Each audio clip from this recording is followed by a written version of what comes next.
দাদারা আসে বৌদির কাছে, এসে বলে ওগো শুনছো? বলো শুনছি, বলো। বলছে লক্ষ্মীর ভান্ডারের টাকাটা ঢুকেছে, 100টা টাকা দেবে, একটু পেট্রোল ভরতাম বাইকে। কে এনেছে পরিবর্তনটা? কে এনেছে? Wake up to reality. লক্ষ্মীর ভান্ডারের 1000 টাকা 1200 টাকা অ্যাকাউন্টে পৌঁছতে শুরু করলো। এখন দাদারা আসে বৌদির কাছে, এসে বলে ওগো শুনছো? বলো শুনছি, বলো। বলছে লক্ষ্মীর ভান্ডারের টাকাটা ঢুকেছে, 100টা টাকা দেবে, একটু পেট্রোল ভরতাম বাইকে। কে এনেছে পরিবর্তনটা? কে এনেছে? মমতা ব্যানার্জি এনেছে, দিদি এনেছে তো। আর ভোট পাবে মোদি? আরে না না, ভোট কেন মোদি পেতে যাবে? হ্যাঁ, ভোট তো দিদিই পাবে। বলি এই যে পরিবর্তন, 1000 টাকায় 200 টাকা গাড়ির তেল ভরতে নেয়। বলি হ্যাঁ রে, তোদের লজ্জা লাগে না? বলি তোরা কাজকর্ম করিস না, তোরা বইয়ের কাছ থেকে 200 টাকা চাস? হ্যাঁ, বলি 200 টাকা নিয়ে নিলে কত থাকে? আর 1000 টাকা থেকে 800 টাকা। বলছি বাকি 800 টাকায় সংসার চলে যায় তো? না, বলি ওই 1000 টাকাতেই মোটামুটি বাজার হয়ে যায়। ওই 1000 টাকাটাই বৌদিদের সবারই মোটামুটি ড্রেস আপ কেনা হয়ে যায়।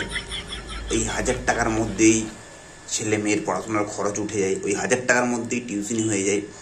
বলি তারপরেও কিন্তু টাকা বেঁচে থাকার পরে তবু আমাদেরকে 200 টাকা দেয়, আমরা হাত পেতে নিই। ছি আমাদের এরকম জীবন থেকে। আমরা মমতা বন্দ্যোপাধ্যায়ের শিক্ষায় শিক্ষিত, তার দীক্ষায় দীক্ষিত। আমরা একটাই কথা জানি, চাকরি নেই, খেটে খেতে হবে, খাটার জায়গাটাও নেই, তার জন্য বাইরে গিয়ে কাজ করতে হবে। আমরা এটাও জানি যে বাড়িতে যদি বসে থাকি 200-100 টাকা বাইকে তেল ভরার জন্য বইয়ের কাছ থেকে চাইতে হবে। शाबाश बेटा, बहुत बढ़िया मुन्ना। আপনার ঈশ্বরকে আপনি যেভাবে ইচ্ছে ডাকবেন। আরে আমি সায়নী ঘোষ, আর মুই বেকার ছেলে প্রদীপ। সাধারণ মানুষ হিন্দু মুসলমান হিন্দু মুসলমান হিন্দু মুসলমান হিন্দু মুসলমান করবে, আর আমরা অন্য দিক থেকে খিড় খেয়ে বেরিয়ে চলে যাব। তো গাইস একটা কথা বলি, ভিডিওটা শুধুমাত্র কিন্তু এন্টারটেনমেন্টের জন্য বানানো হয়েছে, ঠিক আছে? তাই কেউ সিরিয়াস নেবে না, ভিডিওটা দেখবে, মজা নেবে আর ভুলে যাবে। চলো শুরু করি।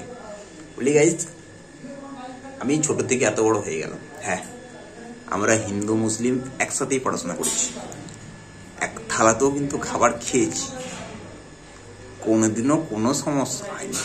না তাদের সে আমার বন্ধুদের প্রবলেম হয়েছে, না সেই মুসলিম বন্ধুদের সাথে আমাদের কোনো প্রবলেম হয়েছে।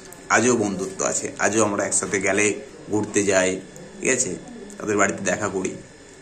কখনো দেখলাম না যে তারা আমাদের প্রতি, মানে হিন্দুদের প্রতি তাদের কোনো রাগ আছে, বা আমাদের কখনো তাদের প্রতি কোনো রাগ আছে। এই সত্যি কথা বলতে, এসব স্টেজে উঠলে দেখি দাদা দিদিরা বলে হিন্দু মুসলিমকে সহ্য করতে পারছে না, মুসলিম হিন্দুকে সহ্য করতে পারছে না। বাত তো সহি, ঠিক আছে, একটা জিনিস শুধু ভাবি, টিভিতে দেখায় না যে কোকোকোলা খেয়ে 4 থালা থেকে ঝাঁপ দিচ্ছে, সেরকম ব্যাপার হয়ে গেছে আর কি। 13-14 বছর হয়ে গেল। হ্যাঁ, আমাদের রাস্তাটা মানে দুদিক থেকে পুরো জঙ্গল ধেয়ে আসছে, রাস্তায় এক কদলা মাটি পড়েনি, গর্ত হয়ে গেছে প্রায়, মানে এক মানুষ করে গর্ত হয়ে গেছে, এক কোদাল মাটি পড়েনি। কিন্তু উন্নতি হচ্ছে ভাই, হ্যাঁ উন্নতি হচ্ছে, একদম ফালতু কথা বলবে না, উন্নতি কিন্তু অনেক হয়েছে, ঠিক আছে? এই নিয়ে কোনো উন্নতি হয়েছে। হ্যাঁ, রাস্তা যেখানে খুশি চলে যাক, রাস্তা দরকার আমরা নিজে পরিষ্কার করে রাস্তা করে নাও, কিন্তু উন্নতি হয়েছে। अबे साले, तभी मेरा माफ करना, गुस्से में इधर उधर निकल जाता हूँ। এ বন্ধু বন্ধু দাঁড়ো দাঁড়ো দাঁড়ো, পালিও না, পালিও না, একদম পালিও না, দাঁড়াও, একটা পরিবর্তন শোনাচ্ছি। 2013 থেকে 2023 সালের মধ্যেই আমরা 1,72,00,000 মানুষকে দারিদ্র সীমার নিচে নিয়ে এসেছি।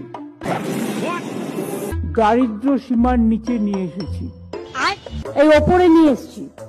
যেটা দারিদ্র সীমার নিচে ছিল ওপরে নিয়ে এসেছি। প্লিজ এটা ব্যঙ্গ করে কেউ মিথ্যে ডিস্টর্ব করবেন না। আমি আগেরটা উইথড্র করছি অফিসিয়ালি। সরি সরি সরি, কিছু বলার নেই, sorry sorry sorry sorry sorry sorry. ভুল করে দেখো, ভুল হতে পারে ভাই, মানুষ মাত্রা কিন্তু ভুল হতে পারে, আমারও কিন্তু কম বেশি ভুল হয় ভাই, ঠিক আছে? হ্যাঁ, ভুল কিন্তু মানুষ মাত্রা হতে পারে, এই নিয়ে কিন্তু কেউ মাতামাতি করবে না, ঠিক আছে? তো গাইস, ভিডিও শুধুমাত্র এন্টারটেনমেন্টের জন্য বানানো হয়েছে, তাই দয়া করে কেউ সিরিয়াস নেবে না। ভিডিও দেখবে, মজা নেবে আর ভুলে যাবে। আর হ্যাঁ, আমার চ্যানেল যদি নতুন হয় তো অবশ্যই অবশ্যই চ্যানেলটাকে সাবস্ক্রাইব করে পাশে থাকা বেল আইকনটিকে বাড়া জোর করে টিপে দিও। হ্যাঁ, দেখো আবার যেমন আর লেগে যেমন না যায়। তাহলে আসছি আজকে, দেখা হচ্ছে নতুন ভিডিওতে। Tata, bye bye. এটা কলিযুগ বস, ভালোবাসা ড্যাশের বান খেতে খেতে হবে চিরকাল। কি আছিস মিউজিকটা আরেকবার বাজা।